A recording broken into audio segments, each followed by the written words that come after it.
Hello. Question number 53. The admittance of an electric circuit is represented by y equal to 8 plus j6.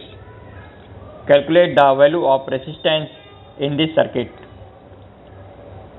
As shown in the diagram, admittance 8s and j6s connected in parallel with voltage source Vs 1 volt.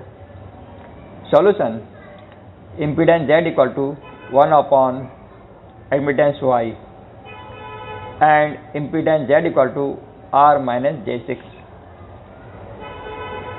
Impedance Z equal to 1 divided by 8 plus J6 equal to 1 divided by 8 plus J6 multiplied by 8 minus J6 divided by 8 minus J6.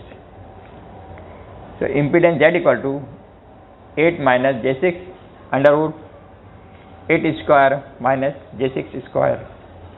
This equal to 8 minus j6 divided by 10 equal to 0.8 minus j 0.6. So we compare with the formula impedance Z equal to R minus jx with the value 0.8 minus j 0.6. So resistance R equal to 0.8 ohm. Okay, thank you.